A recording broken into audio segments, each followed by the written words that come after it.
Hello बच्चों, आइए हम लोग मैथ प्रैक्टिस सेशन स्टार्ट करते हैं क्वेश्चन नंबर 9 से। ओके, पहले के क्वेश्चन जो है प्रीवियस वीडियो में हो चुके हैं। आइए अब आगे स्टार्ट करते हैं। क्वेश्चन नंबर 9, 5 अंकों की सबसे बड़ी पूर्ण वर्ग संख्या क्या है। ओके, तो देखते हैं। हम जानते हैं कि 5 अंकों की सबसे बड़ी संख्या क्या होती है।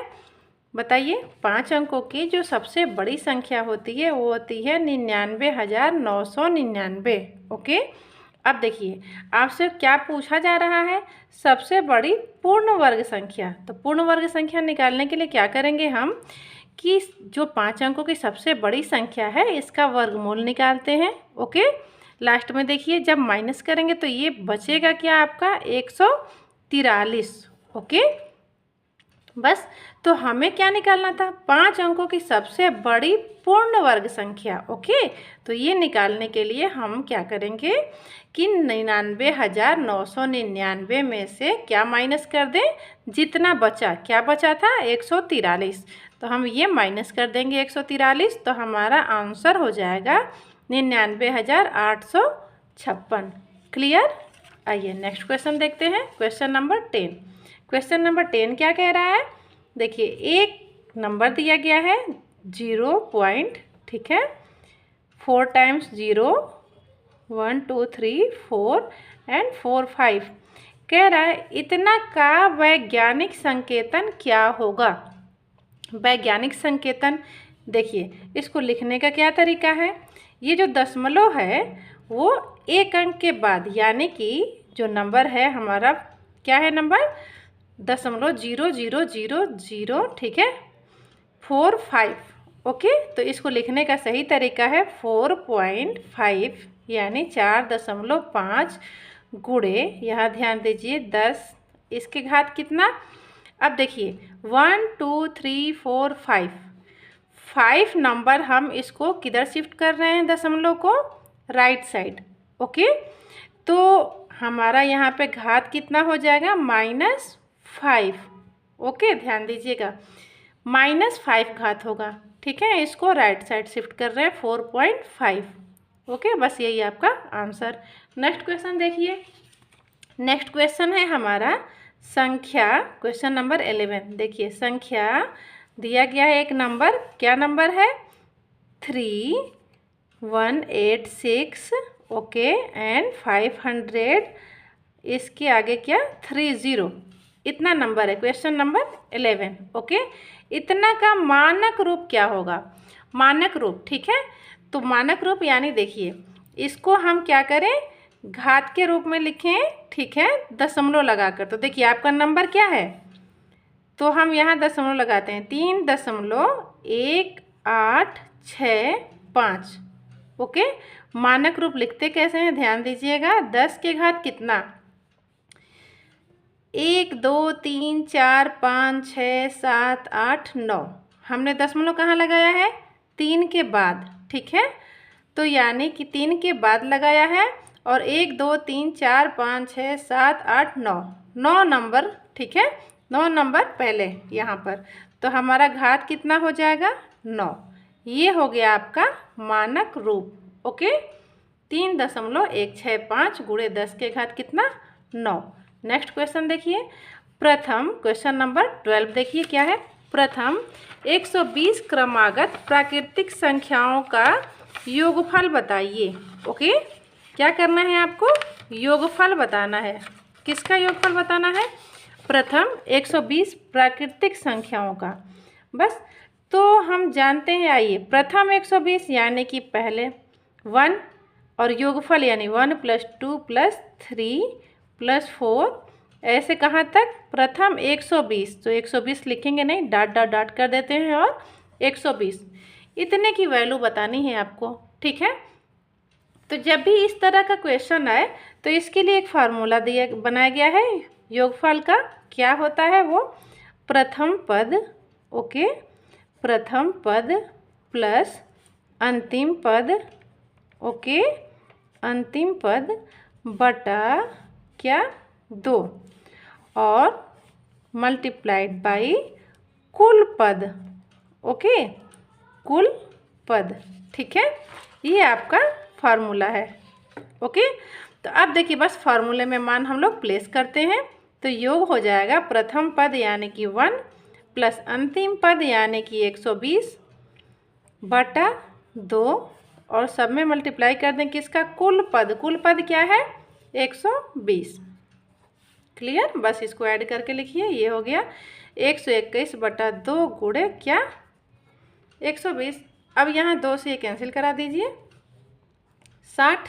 ठीक है, अब 121 में 60 से गुणा करके लिख दीजिए 0 6 कम 6 6 दूनी 12 6 कम 6 1 7 यानी 7260। क्लियर। आइए नेक्स्ट क्वेश्चन देखते हैं, क्वेश्चन नंबर 13। ओके, अब देखिए क्वेश्चन नंबर 13 क्या कह रहा है। एक संख्या दी गई है और संख्या में 5 के स्थानीय मानों में कितना अंतर है। ओके, देखिए ये संख्या है 9 5 एंड देखिए 7 5 9 9 5 7 5 9, इसमें 5 के स्थानीय मानों में कितना अंतर है, यानी कि 5 कितनी बार आया है, 2 बार। दोनों के स्थानीय मान बता दीजिए। ये 5 है किस स्थान पे, दहाई। ओके, यानी कि 5 गुणे 10, इसका क्या हो जाएगा वैल्यू 50। ओके, इस 5 के लिए कौन सा स्थान पे है, इकाई दहाई सैकड़ा हज़ार, यानी कि 5 गुणे 1000। अब आप मल्टीप्लाई कर दीजिए, ये हो गया 5000। ओके, क्वेश्चन कह क्या रहा है, स्थानीय मानों में कितना अंतर है भाई। ठीक है, ये तो स्थानीय मान हो गए, तो अंतर हम निकालेंगे तो अंतर क्या हो जाएगा 5000 माइनस 50, माइनस करेंगे तो ये क्या हो गया बताइए। बस 5000 में से 50 घटा दीजिए तो ये हो गया 4950 आपका आंसर।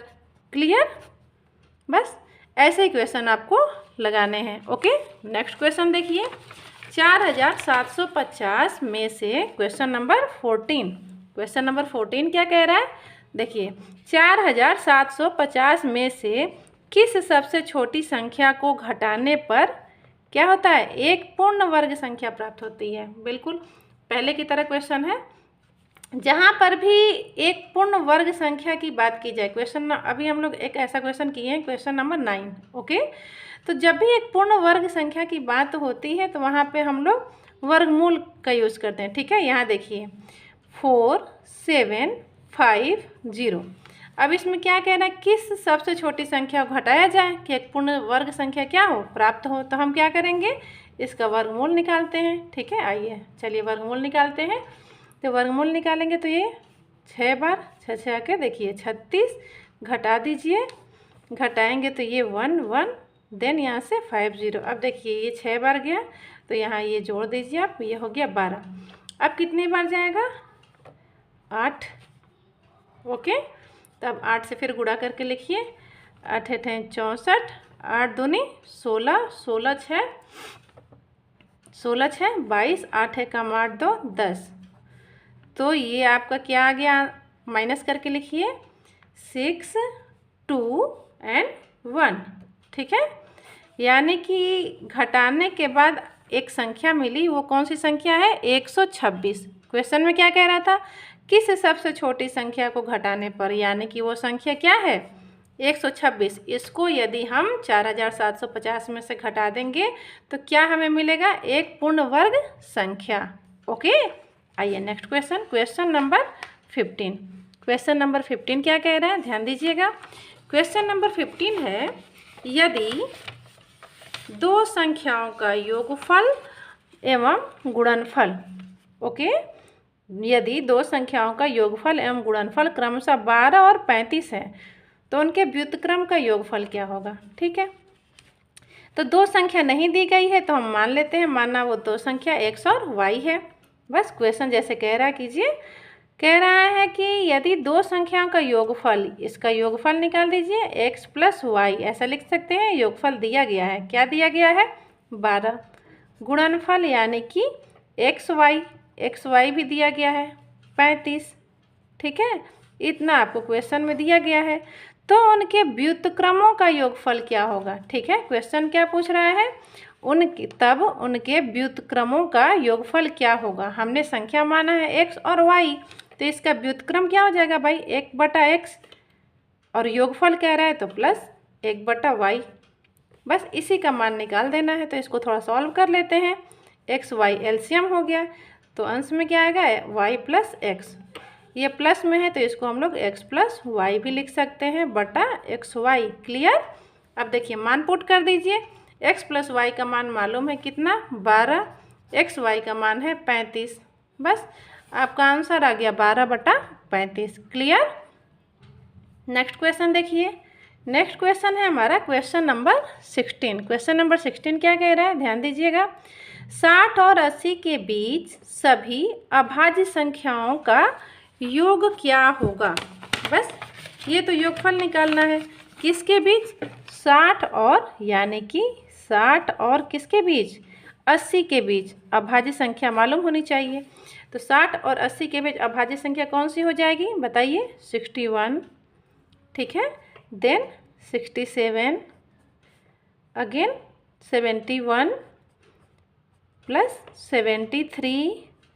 नेक्स्ट क्या हो जाएगा, नेक्स्ट हो जाएगा हमारा 79, देन 80 आ जाएगा। ठीक है, हमें बस कहाँ तक निकालना है 60 और 80 के बीच अभाज्य संख्या, बस इन्हीं का योगफल निकाल देना है। बस इसको क्या कीजिएगा आप ऐड कर दीजिएगा, वो आपका आंसर। नेक्स्ट क्वेश्चन देखिए, question number 17। Okay, question number 17 क्या है देखिए। वह प्राकृतिक संख्या जिसका केवल एक गुणनखंड होता है क्या होगी। ठीक है, क्या होगी। तो वह प्राकृतिक संख्या, अब ये तो आप देखकर ही बता सकते हैं, जिसका केवल एक गुणनखंड होता है। कौन क्या होगी भाई, एकमात्र ऐसी प्राकृतिक संख्या है जिसका केवल और केवल एक ही गुणनखंड होता है। ओके, ये तो ऐसे ही हो गया। क्वेश्चन नंबर 18 देखते हैं। क्वेश्चन नंबर 18 क्या कह रहा है, -2/3 में से, ठीक है, क्वेश्चन है आपका -2/3 में से क्या घटाएं, मालूम नहीं है तो मान लेते हैं x घटाएं। क्या घटाएं कि -1 प्राप्त हो, बस -1।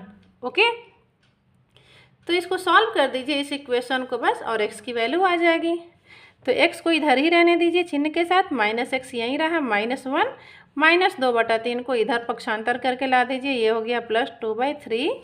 थोड़ा एलसीएम लेकर इसको सॉल्व कर दीजिए, ये हो गया 3, यानी कि -3 + 2। इसे क्या लिख सकते हैं, सब्सट्रैक्ट कर दीजिए, -1/3 किसकी वैल्यू है -x की, माइनस कैंसिल, यानी x की वैल्यू क्या हो गई 1/3। आंसर आपका 1/3। क्लियर। आइए नेक्स्ट क्वेश्चन देखते हैं। क्वेश्चन नंबर, ठीक है, 19। श्रृंखला की छूटी हुई संख्या ज्ञात कीजिए। छूटी हुई संख्या मतलब देखिए, संख्या दी गई है, इसमें एक स्थान खाली है, यानी एक श्रृंखला दी गई है 1, 8, 27, 64 एंड यहाँ पर आपको मालूम करना है कि कौन सी संख्या आएगी, और ये है 216। ठीक है, तो चलिए हम लोग सीक्वेंस फाइंड करते हैं और उसी के थ्रू यहाँ पे कौन सी संख्या होगी वो मालूम हो जाएगी। यहाँ देखिए ये तो 1 है, 8 2 का क्यूब, ओके, तो ये 1 का क्यूब 1, 2 का क्यूब 8, ये बताइए 3 का क्यूब 27, ओके, 4 का क्यूब 64। तो हमें सीक्वेंस मिल गया है भाई। ठीक है, 1 2 3 4, ठीक है, ऐसे क्रम से आ रहे हैं और सबका घन। तो यहाँ क्या होना चाहिए 5 का घन, क्योंकि 216 क्या है 6 का घन, तो 5 का घन क्या होगा, ठीक है बताइए, 5 का घन 125 होगा, बिल्कुल। ठीक है, तो आपका आंसर आ गया 125। क्लियर। नेक्स्ट क्वेश्चन क्या है देखिए, क्वेश्चन नंबर 20। इतना का मान ज्ञात कीजिए। क्या करना है भाई, सब गुणा करना है। ठीक है, तो ये क्वेश्चन मैं छोड़ती हूँ आपके लिए। -4 × -8 × -12 × -5। बस चिन्ह का ध्यान रखते हुए आप क्या कीजिएगा, गुणा कर दीजिएगा। ठीक है, चलिए आज की इस वीडियो में बस इतना ही, बात बाकी नेक्स्ट वीडियो में। Okay, bye bye.